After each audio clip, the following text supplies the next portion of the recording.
చాలామంది పేదలు, కొంతమంది కొన్ని తరాల బట్టి కూడా కొంతమందికి అందుబాటులో లేని ఇళ్ల పట్టాలు, ఎందుకంటే వాళ్ళ సొంత ఇల్లు కళ అనేది ఎవరికైనా ఉండిద్ది, సొంత ఇంట్లో ఉండాలనేది.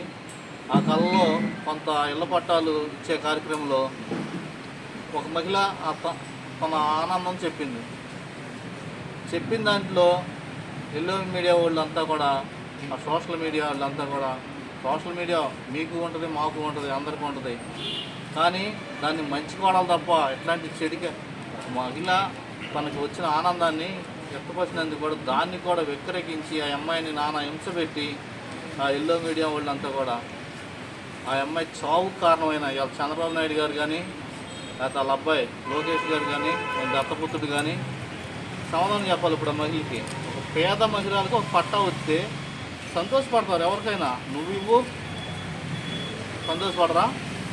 నువ్వు ఇవ్వకపోగా ఇచ్చేవాళ్ళు ఇస్తే ఆ ఇచ్చిన దాన్ని ఆ అమ్మాయి ఏం చెప్పింది, నాకు 2 సంవత్సరాల తర్వాత నా సొంత కళ నెరవేరింది, మళ్ళీ మేము జగన్మోహన్ రెడ్డి గారిని ఆచరిస్తామని చెప్పింది. దానికి వేరే రకాలుగా అన్ని సోషల్ మీడియాలో అన్ని రకరకాలుగా పెట్టి రకరకాల టార్చర్ పెట్టే అమ్మాయిని అనమాట. ఎందుకంటే ఒక మధ్యతరగతి వాళ్ళకి, చిన్న ఫ్యామిలీకి ఏదన్నా ఒకటి వస్తే ఏదన్నా మంచి ఆనందంగా ఉంటారు, కానీ ఆ ఆనందాన్ని కూడా తట్టుకోలేకపోతున్నారంటే మీరు ఎంత మీ కడుపులో ఎంత కచ్చి పెట్టుకున్నారంటే పేదవాళ్ళ మీద. పేదవాళ్ళకి మీరు మంచి చేయకపోగా చేసేవాళ్ళని చూసినా కానీ తట్టుకోలేక మీరు ఉన్నారంటే అసలు మిమ్మల్ని ఏ పేరు పెట్టి పిలవాలో మాకైతే తెలియదు. కానీ చంద్రబాబు నాయుడు గారు అదైతే ప్రతి ఒక్కటే వస్తారు, నా బీసీ అంటావు, నా ఎస్సీ అంటావు, నా మైనారిటీ అంటావు. ఎక్కడ నీ ఎస్సీ అని మైనారిటీ?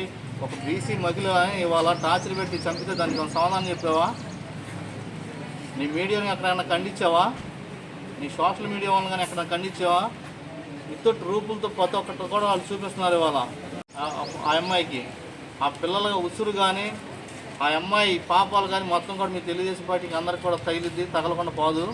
ఎందుకంటే మంచి చెయ్యి, నలుగురు మంచి చేసి 4 మంచి రకాలుగా 4 మంచి మాటలు చెప్పు, 4 ఇళ్ళ ఫ్లాట్లు పిచ్చో, 4 ఇంకేం చేసావు. కానీ ఇచ్చింది దాన్ని 1 సెంటు ఉన్నాయి, 2 సెంట్లు ఉన్నాయి, సెంటున్నర ఉన్నాయి ఇచ్చింది. ఆ అమ్మాయి ఆనందంగా నాకు స్థలం వచ్చింది, నేను ఇల్లు కట్టుకోపోతున్నా, నాకు ఒక సొంత స్థలం అనేది నా పేరున ఇవాళ చేరిందని ఆ అమ్మాయి చెప్పుకున్న దాన్ని నువ్వెందుకు చెప్పావని మీరంతా కూడా ఒక మురగాల్లాగా అసలు ఒక మాకే మాటలు రాట్లా ఆ అమ్మాయిని పెట్టిన టార్చర్. ఆ అమ్మాయి కూడా అన్నీ కూడా చెప్పలేకపోయారు.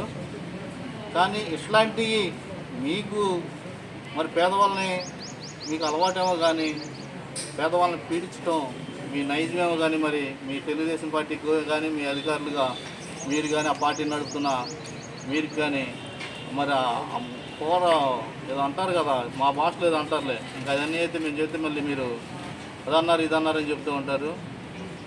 ఆ రాక్షస సత్తాన్ని పొందుతూ ఆ ఆనందాన్ని మీరు పొందుతున్నారంటే ఇంకొక అదైతే కాదు. ఇదైతే రాబోయే రోజుల్లో మేమైతే పూర్తిగా ఖండిస్తున్నాం. వైఎస్ఆర్ కాంగ్రెస్ పార్టీ అయితే ఆ అమ్మాయికి న్యాయం జరిగేదాకా వైఎస్ఆర్ కాంగ్రెస్ పార్టీ పోరాడింది. ఎవరైతే ఆ వ్యక్తులు ఉన్నారో ఆ అమ్మాయిని హింసపెట్టి ఆ అమ్మాయి చావుకి కారణమైన వ్యక్తుల్ని శిక్షించేదాకా వైఎస్ఆర్ కాంగ్రెస్ పార్టీ అయితే ఊరుకోదని మీ అందరికి కూడా హెచ్చరించి చెప్తున్నాను. Please subscribe .news.